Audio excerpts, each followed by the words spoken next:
Top quality और consistent performance के लिए सिर्फ सिल्वर पंप नाम याद रखना। ಅದೇ ರೀತಿ ರಾಯಚೂರು ಜಿಲ್ಲೆ ಈ 3 ಜಿಲ್ಲೆಗಳು ಒಳಗೊಂಡಂತೆ ಅಲ್ಲಿ ವಿಭಾಗದಲ್ಲೂ ಕೂಡ ನಾಳೆ ದಿನ ನಾವು ಬೆಳಗ್ಗೆಯಿಂದ ಸಂಜೆವರೆಗೂ ಸಹ ಈ ಕಾರ್ಯಕ್ರಮ ಸಂಘಟನಾತ್ಮಕ ಸಭೆ ನಡೀತದೆ. ಮೈಸೂರಿನಲ್ಲಿ ಕಾಂಗ್ರೆಸ್ ಸಮಾವೇಶ ಇಟ್ಕೊಂಡಿದ್ದಾರೆ. ಸಿದ್ದರಾಮಯ್ಯನವರ ಕುರ್ಚಿ ಯಾವಾಗ ಬಲ ಕಳ್ಕೊಳ್ತದೆ,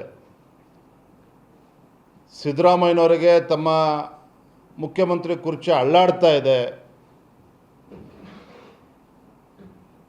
ಅಸ್ಥಿರತೆ ಕಾಡ್ತಾ ಇದೆ ಮುಖ್ಯಮಂತ್ರಿ ಸಿದ್ದರಾಮಯ್ಯನವರಿಗೆ, ಈ ರೀತಿ ಅಸ್ಥಿರತೆ ಕಾಡ್ದಾಗಲೆಲ್ಲ ಈ ರೀತಿ ಸಮಾವೇಶಗಳನ್ನು ಸಿದ್ದರಾಮಯ್ಯನವರು ನಿರಂತರವಾಗಿ ಮಾಡ್ಕೊಂಡು ಬಂದಿದ್ದಾರೆ.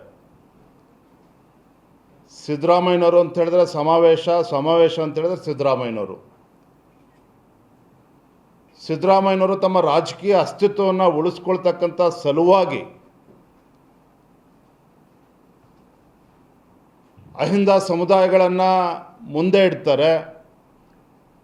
ಆ ಸಮುದಾಯಗಳನ್ನು ಬಳಸ್ಕೊಂಡು ತಮ್ಮ ರಾಜಕೀಯ ಬೇಳೆಯನ್ನು ಬೇಯಿಸ್ಕೊಳ್ಳೋದಕ್ಕೆ ಈ ರೀತಿ ಸಮಾವೇಶಗಳನ್ನು ಮಾಡಿ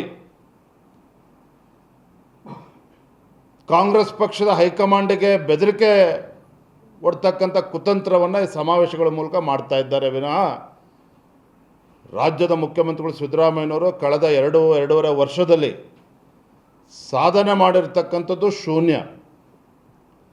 ಸಿದ್ದರಾಮಯ್ಯನವರು ಮುಖ್ಯಮಂತ್ರಿಗಳಾಗಿ ಇವತ್ತು ರಾಜ್ಯ ಸರ್ಕಾರ ಸಾಧನೆ ಮಾಡಿದ್ದು ನಿಜವೇ ಆಗಿದ್ದರೆ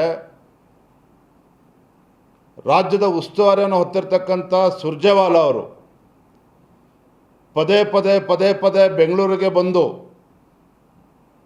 ಶಾಸಕರನ್ನು ಮಾತಾಡಿಸ್ತಕ್ಕಂಥದ್ದು, ಅವರ ಅಸಮಾಧಾನವನ್ನು ಹೋಗಲಾಡಿಸ್ತಕ್ಕಂಥ ಪ್ರಮೇಯ ಉದ್ಭವ ಆಗ್ತಾ ಇರಲಿಲ್ಲ. ಇವತ್ತು ಯಾಕೆ ಸುರ್ಜೇವಾಲಾ ಅವರು ಇವತ್ತು ಪದೇ ಬರ್ತಾ ಇದ್ದಾರೆ ಅಂತ ಹೇಳಿದ್ರೆ 2 ಕಾರಣಕ್ಕೆ. ಶಾಸಕರಿರ್ತ ಅಸಮಾಧಾನ ಎಷ್ಟರ ಮಟ್ಟಿಗಿದೆ ಅದನ್ನು ಅರ್ಥ ಮಾಡ್ಕೊಳ್ಳೋಕ್ಕೆ ಬರ್ತಾ ಇದ್ದಾರೆ. ಮತ್ತೊಂದು ಕಡೆ ಶಾಸಕರ ಅಂತರಾಳದಲ್ಲಿ ಮುಂದೆ ಮುಖ್ಯಮಂತ್ರಿ ಬದಲಾವಣೆ ಆದರೆ ಯಾರನ್ನ ಮಾಡಬೇಕು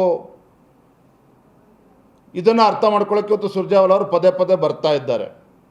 ಒಂದಂತೂ ಸತ್ಯ, ಇವತ್ತು ಸಿದ್ದರಾಮಯ್ಯನವರ ಕೂತಿರ್ತಕ್ಕಂಥ ಕುರ್ಚಿ ಮುಖ್ಯಮಂತ್ರಿ ಗಾದಿ